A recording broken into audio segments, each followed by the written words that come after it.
Ada seorang ulama namanya Ibrahim Al-Asom. Kalau pernah dengar, beliau disebut Al-Asom itu karena emang beliau orang yang sangat terjaga. Ibrahim Al-Asom ini ulama miskin, pengen haji. Setiap ada orang yang berangkat haji, beliau kayak ngucapin selamat gitu, terus melepaskan. Pas pelepasan jamaah haji, beliau selalu baper, nangis sendiri di pojok rumah. Dilihat sama putrinya, duh, kayaknya ayah pengen banget haji nih, tapi nggak cukup nafkah. Anaknya yang putri yang paling sulung nanya, "Pah, kenapa sih papa nggak haji aja?" Kata Ibrahim Al-Asom, "Nak, kalau ayah haji, terus yang nafkahin kalian siapa? Biaya haji mungkin murah, tapi nafkahnya siapa? Sementara istrinya, keluarganya nggak ada yang nafkahin selain suaminya ini, orang tua." Akhirnya anaknya bilang, "Allah yang menafkahi kami. Berangkatlah wahai ayah, serahkan kami kepada yang lebih baik daripada ayah, yaitu Allah." Terus anaknya nanya, "Ayah itu pemberi rezeki atau pemakan rezeki?" Ini anak luar biasa nih. Ayah itu pemberi rezeki atau pemakan rezeki? Ayahnya bilang, "Pemakan rezeki, sama seperti kamu dan yang lain." "Ya kalau gitu serahkan kami kepada pemberi rezeki. Berangkat wahai ayah." Beneran. "Ibu gimana?" "Udah ibu, biar aku aja yang ngobrol sama ibu mah, biarin ayah berangkat haji, nanti biar Allah yang jaga kita." Setelah dibujuk, akhirnya setuju. Berangkat nih Ibrahim Al-Asom.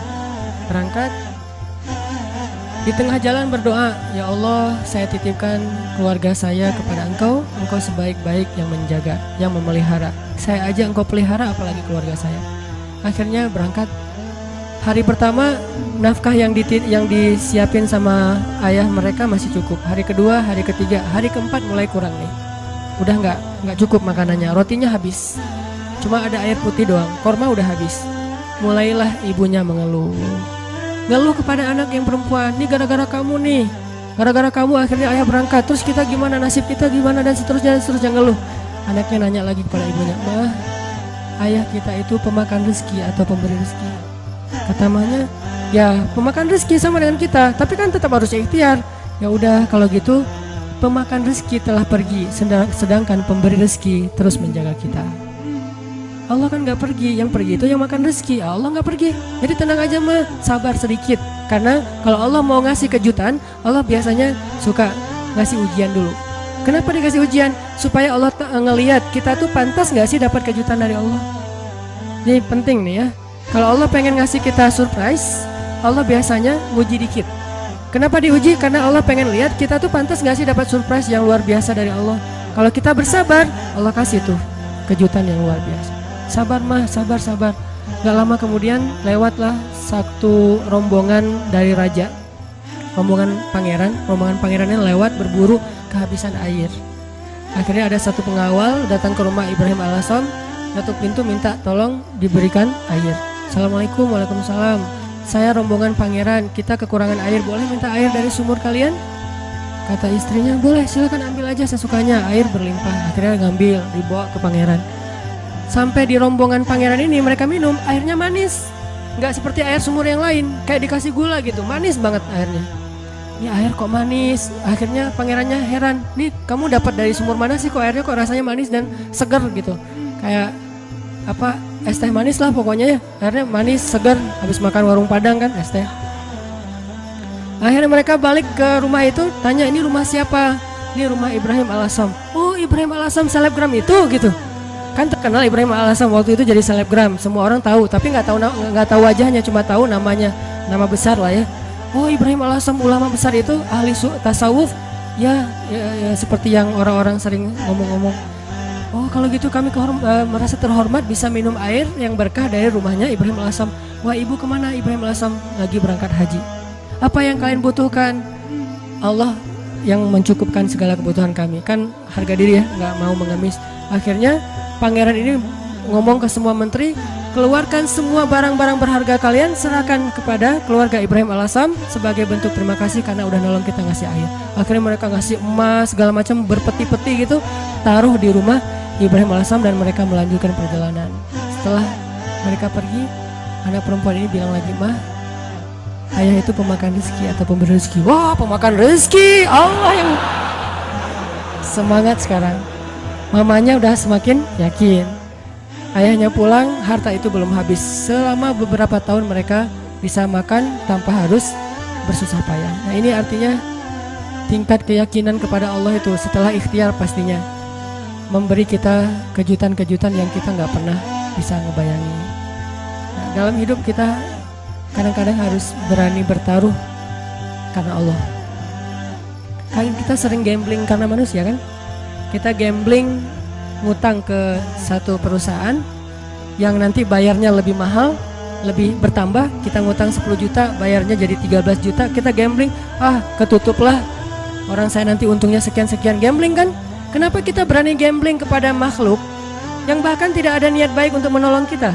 Tetapi kita tidak berani gambling kepada Allah yang bahkan berjanji pasti akan menolong kita selama kita di jalannya. Kenapa nggak berani gambling kepada Allah?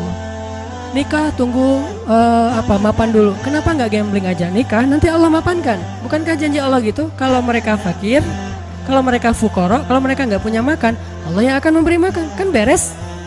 Jadi datang ke calon mertua, Pak, saya pengen melamar anak Bapak. Udah punya kerja apa? Belum, Pak. Terus gimana memberi makan anak saya?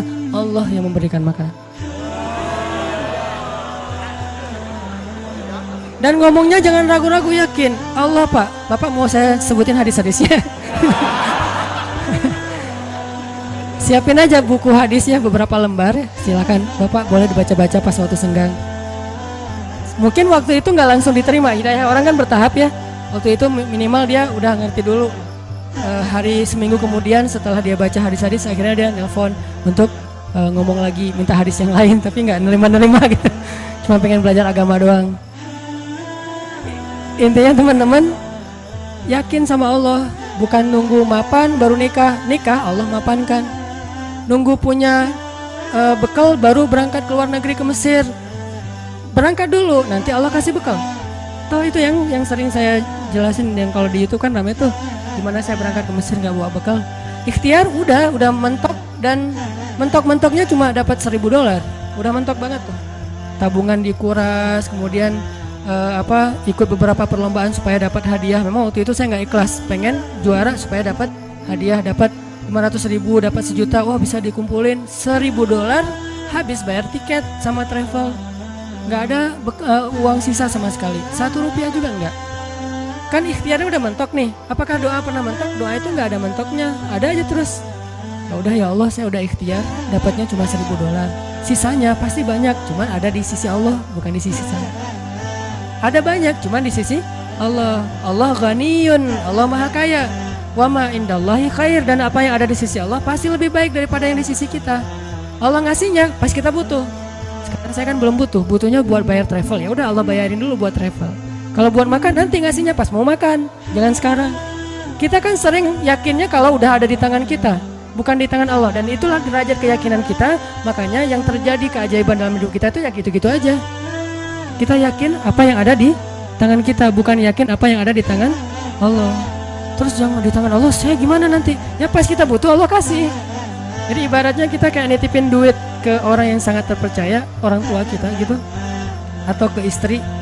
Mah, mama pegang ya, kita lagi kayak traveling berdua nih sama pasangan. Yang kamu yang pegang duitnya, kasih berapa? 10 juta, jalan ke Bali gitu. Kita khawatir nggak jalannya? Enggak, orang duitnya udah pegang pasangan kita kan, dan kita percaya nggak mungkin dia duit itu dipakai sendiri. Tiba-tiba dia beli gaun, beli apa, habis aja duitnya. Nggak mungkin, dia paham manajemen keuangan kita.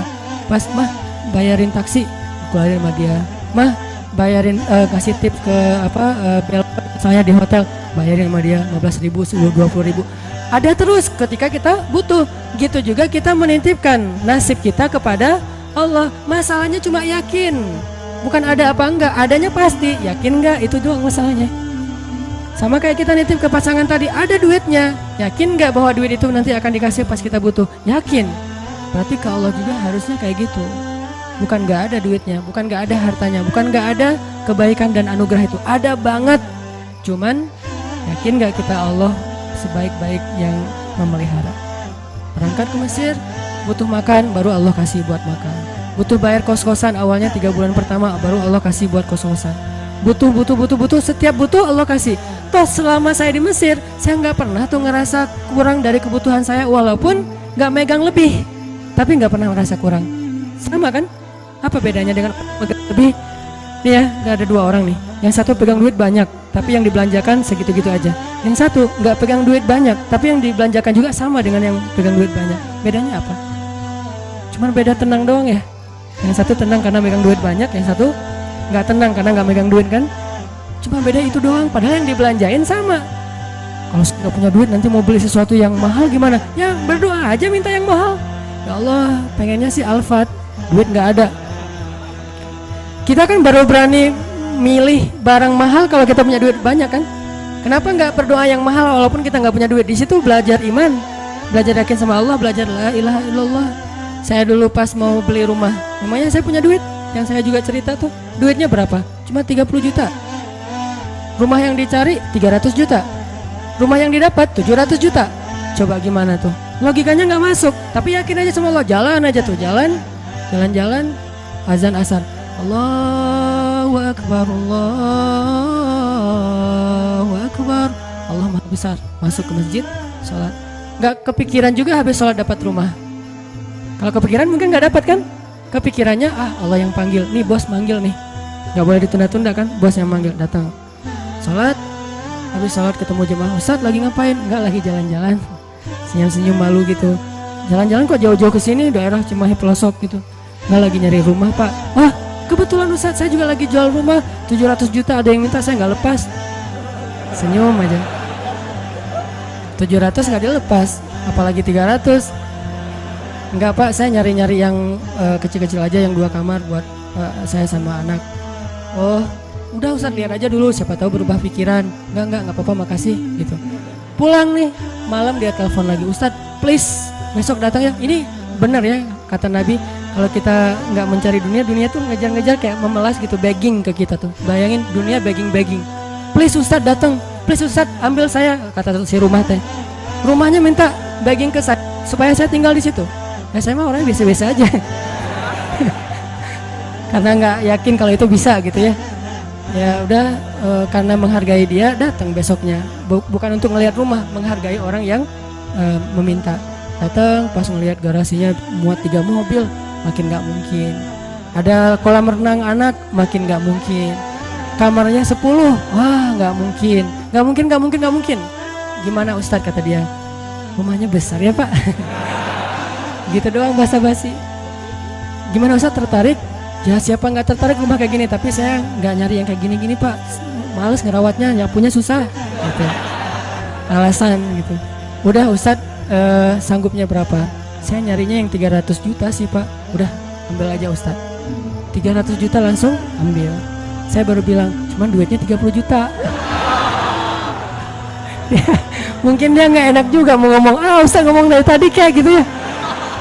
Saya duitnya cuma 30 juta pak, boleh nggak saya cari dulu cicilan kemana gitu. Saya lagi nyari-nyari yang finance cari untuk cicil. Udah Ustadz gak usah gitu-gitu, ribet. Udah nyicil ke saya aja kalau Ustadz ada duit.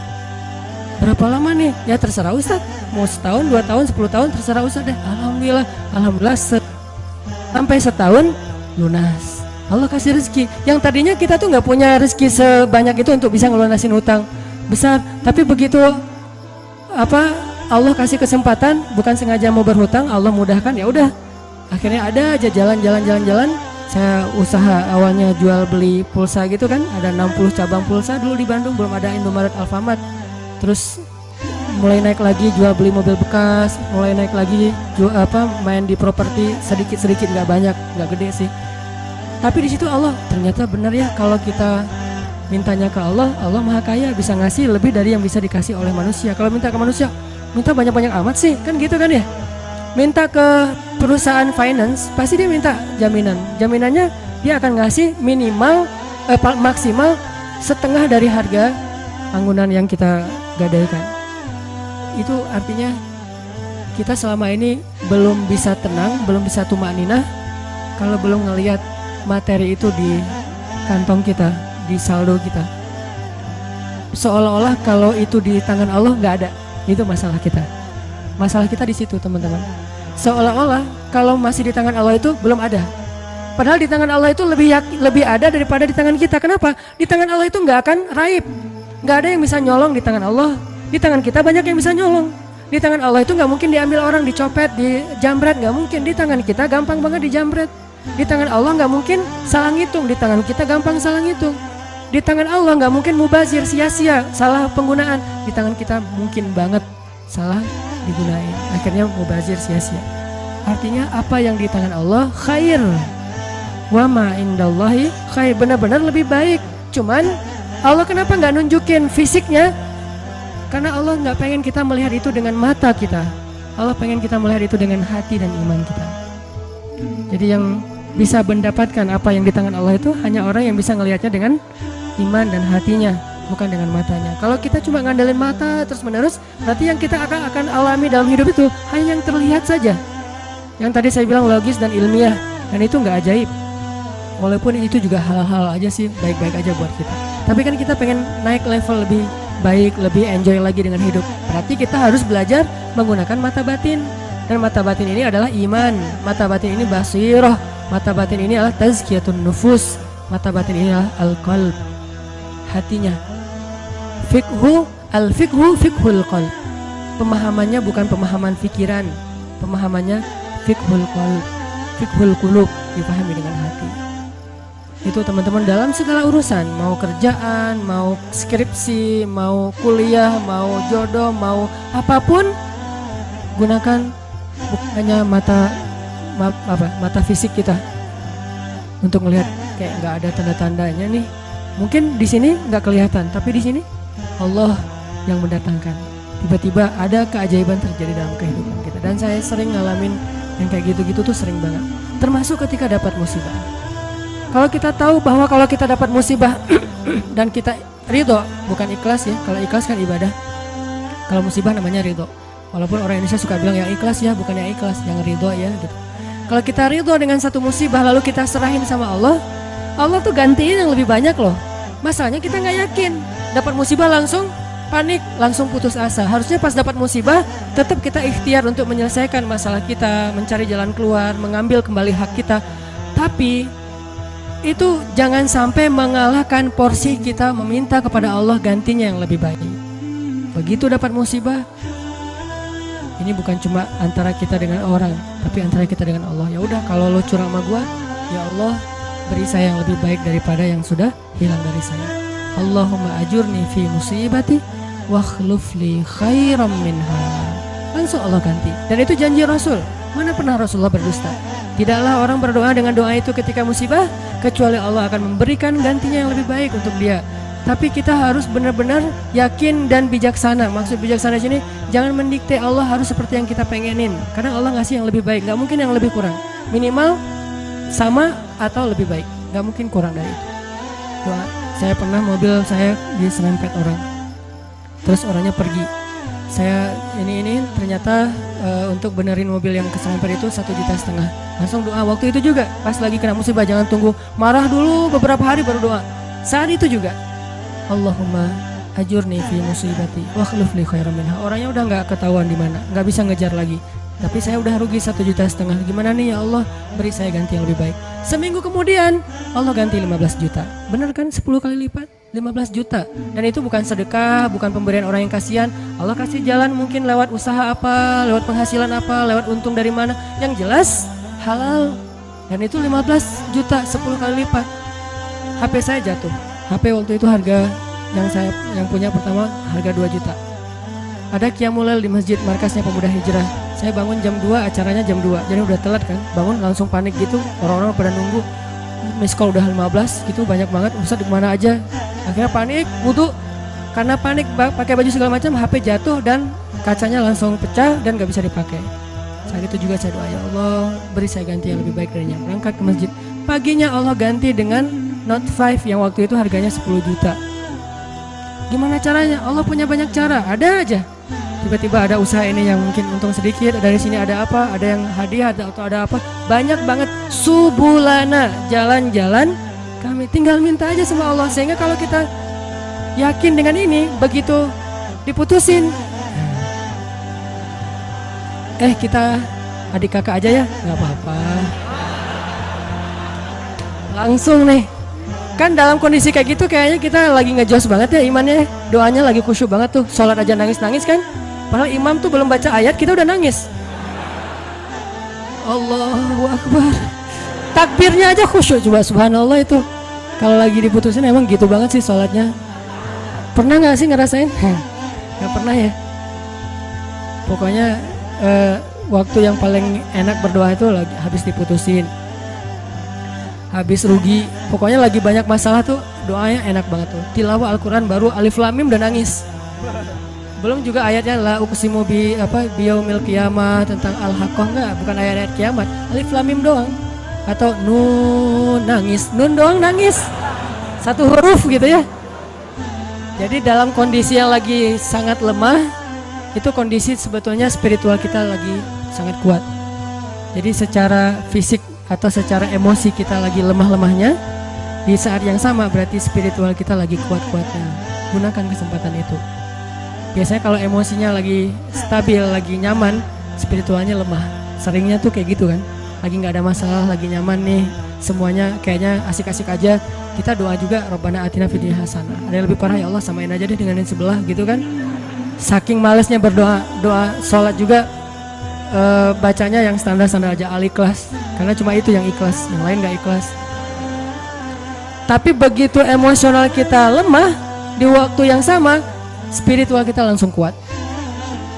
Entah kayak gimana, itu mungkin fitrah manusia ya. Asal emosionalnya lemah langsung kuat. Dan itu spontan kadang-kadang teman-teman. Saya dulu pernah tinggal di rumah kontrakan di sebelah,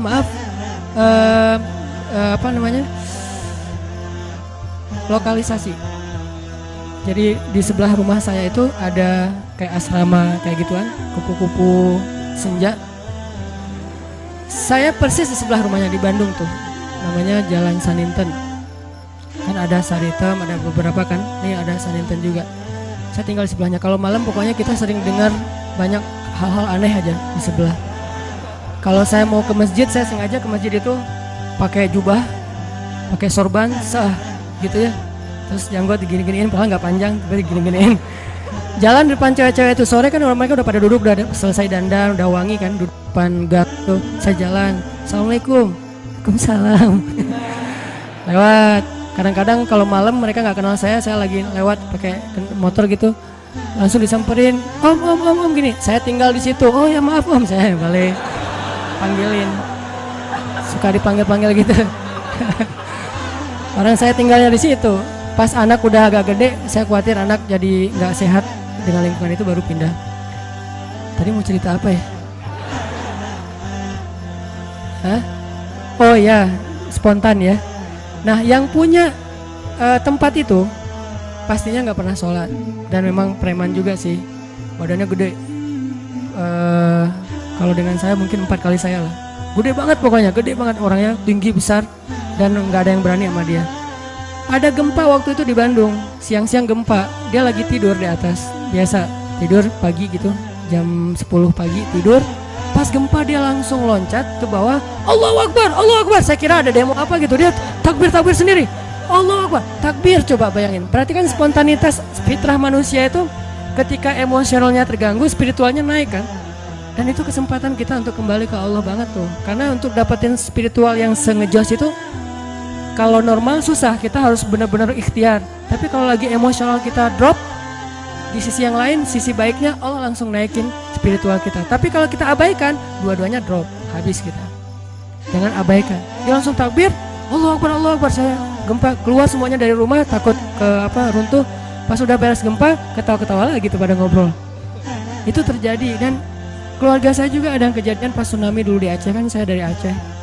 Tsunami di Aceh itu ada keluarga saya, dia nggak sholat subuh. Pagi itu hari Ahad kan, tanggal 26 Desember 2014. 2014 mah diputusin sih. Enggak lah, udah lama. 2004 gitu ya. Nah, hari itu ada salah satu keluarga saya, dia nggak sholat subuh. Biasa, bukan waktu itu doang nggak sholat subuh, biasa dia nggak sholat subuh. Gempanya kalau nggak salah jam 9 apa jam 8, sejam kemudian tsunami.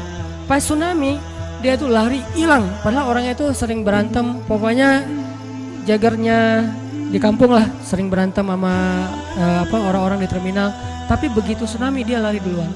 Adiknya malah ikut lari sama dia, ditarik sama dia lari. Pas udah tengah jalan ingat balik lagi ke rumah karena dia ingat ibu sama kakaknya ketinggalan. Dia pengen nyelamatin ibunya. Kenapa yang satu lari terbirit-birit hilang, yang satu lagi balik? Karena yang satu itu ngerasa banyak dosa. Kalau saya mati hari ini habis saya nanti di akhirat nih. Dia nggak berani mati. Daripada saya mati tapi belum sholat subuh, lari dia tuh. Yang tadi sholat subuh balik lagi. Nah ini jujurnya ketika spiritual berbicara kan. Mungkin kalau spiritual kita nggak bicara, kita akan sombong, ngerasa apaan sih akhirat, apaan sih tauhid, apaan sih agama, apaan. Tapi begitu ada masalah yang pertama kita sebut siapa selain ibu kita? Allah, minimal oh my God. Dan itu bentuk dari fitrah manusia bahwa dia masih mengakui Tuhan. Tinggal masalah Tuhan yang mana nih kan itu ya. Tapi masih mengakui Tuhan. Ketika fitrah dan spiritual kita bicara, harusnya kita dengar dan itulah ucapan yang paling benar. Kalau yang bicara itu emosi kita, belum tentu benar, dia subjektif. Tapi kalau yang ngomong itu fitrah, itu benar banget tuh. Sehingga teman-teman gunakan kesempatan pas lagi dapat musibah, ya Allah, angkat kedua tangan kita, doa kepada Allah, mulai dengan memuji Allah, kemudian salawat kepada Rasulullah, minta yang setinggi-tingginya nggak masalah. Karena kalau Allah nggak ngasih di dunia kayak gitu, Allah kasih kayak gitu di akhirat, bahkan lebih baik dari itu.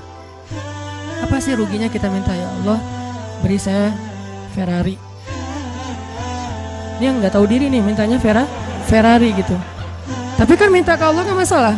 Dan kita yakin kalau nggak dikasih Ferrari di dunia, minimal dikasih Ferrari di akhirat. Bangkit dari kubur, ada Ferrari. Halusinasi, ternyata dia belum meninggal, mimpi gitu. Bangkit dari kubur, datang kendaraan nih. Dan benar-benar kan di akhirat ada kendaraan kan. Cuman bahasa hadisnya kendaraan dari cahaya, kendaraan dari amal soleh. Tapi bahasanya kendaraan. Dan kita akan mengendarai kendaraan itu untuk bisa ngelakuin touring sepanjang Padang Mahsyar. Padang Mahsyar itu touringnya capek banget loh. Itu touring paling heboh tuh. Di mana pusat Padang Mahsyar teman-teman? Palestina. Hari ketika manusia disidang, dibangkitkan, spot bangkitnya, meeting pointnya itu Palestina. Makanya di dalam Al-Quran Allah menyebutkan Palestina itu dengan istilah Yauma yunadil munadi mim makanin qarib. Hari ketika malaikat memanggil manusia dari tempat yang dekat. Semua ulama tafsir sepakat tempat yang dekat itu artinya Palestina, Al-Quds. Siapa yang meninggalnya di Palestina itu sebuah kebaikan yang luar biasa, karena nanti dia akan bangkit lebih dulu dan akan dimudahkan hisabnya. Itulah keutamaan salah satunya meninggal di Palestina, walaupun gak semuanya punya nasib yang sama. Tapi setidaknya manusia bangkit. Terus dari sini ke Palestina ngapain? Gimana jalannya? Mau jalan kaki? Dari Bekasi ke sini aja tadi berapa jam jalan kaki kan? Apalagi dari Sunda Kelapa ke Palestina, itu jauh banget loh. Jalan kaki itu bisa bertahun-tahun sampai ke Palestina. Dan itu bumi yang sekarang. Sedangkan Padang Mahsyar ribuan kali lipat lebih besar daripada bumi sekarang. Dan bumi Padang Mahsyar itu belum ada sekarang. Nanti Allah jadikan lagi setelah kita bangkit. Karena Allah berfirman di akhir surat Ibrahim, Yauma tubaddalul ardu ghairal ardi was samawat. Hari ketika ard itu bahasa Arab jadi bahasa Inggris, earth itu bahasa Arab. Yauma tubaddalul ard ghairal ard was samawat. Hari ketika bumi yang lama diganti dengan bumi yang baru. Bumi yang lama namanya bumi yang sekarang, dunia, ardud dunia. Bumi yang baru namanya Ardul Mahsyar, Padang Mahsyar. Ukurannya miliaran kali lebih besar daripada bumi yang sekarang. Karena semua planet, bintang-bintang itu disatuin jadi satu bumi. Dan matahari cuma jadi satu dan deket banget. Dan artinya jarak kita ke Palestina aja udah miliaran kali lebih jauh dari sekarang. Kalau nggak punya kendaraan terus mau jalan kaki kapan sampainya. Itulah kenapa ada orang di Padang Mahsyar ribuan tahun nggak beres-beres. Kenapa? Jalan doang dari ribuan tahun belum disidang. Harus ke Palestina. Sampai di sana sidangnya juga lama. Belum lagi ngelewatin Sirat. Sirat itu panjangnya dari bumi ke langit. Dan langit terjauh yang pernah ditemukan oleh sains berapa miliaran tahun perjalanan cahaya kan, bukan jalan kaki. Kalau nggak punya kendaraan gimana sampainya ke surga? Jadi untuk bisa sampai ke surga aja teman-teman, nggak ada kendaraan, itu mungkin menghabiskan usia kita miliaran tahun loh. Belum sampai ke surga. Terus gimana dong Ustadz? Kita harus punya banyak kendaraan dan kebaikan. Karena cuma itu yang bisa memudahkan perjalanan kita. Itu touring panjang banget. Jadi minta, ya Allah yang kecepatannya berapa ribu kekuatan kuda misalnya, Ferrari. Gimana cara dapetin Ferrari itu? Doa terus menerus. Kalau nggak dikasih di dunia, yakin dikasih di akhirat. Kalau saya mah mending milihnya di dunia mah yang biasa-biasa aja, di akhirat yang luar biasa. Kenapa? Yang biasa-biasa juga di dunia udah cukup buat kita. Tapi yang luar biasa di akhirat itu emang kita butuhin banget. Ya Allah, matanya besar, hidungnya mancung, alisnya bertaut. Jadi alisnya tuh nggak ada pemisah, nyatu gitu. Alisnya bertaut. Kalau perlu ditato gitu ya, alisnya biar lurus. Alisnya bertaut ya Allah, atau kayak pedang gitu. Pedang ali bercabang. Tingginya sekian ya Allah, kulitnya putih Korea lah. Minta yang sebaik mungkin. Nanti kalau nggak dikasih jodoh kita kayak gitu di dunia, maka jodoh kita yang di dunia itu nanti akan Allah perindah di akhirat. Dan saya sering cerita, di surga itu nggak ada jomblo, jadi nggak usah khawatir. Tetap ada wedding lah di surga. Dan WO-nya itu para malaikat banget. Malaikat yang nyiapin segala macam, kita dirias sama malaikat. Nang sini nang, dirias sama malaikat. Malaikatnya tuh yang bagian rias yang keren-keren gitu, dirias udah secantik-cantiknya. Rambutnya nggak kusut lagi selama-lamanya, nggak ada cerita aduh keringetan ya, aduh AC-nya mati ya, ternyata ini apa segala, nggak ada tuh di surga. Selalu bahagia. Baitun, rumah yang tidak ada teriakan dan tidak ada keluhan, cuma ada di surga. Di rumah tangga di dunia tetap ada. Gimana pun soleh keluarga Nabi, Aisyah kadang-kadang mengeluh, manusiawi. Tapi di surga nggak ada.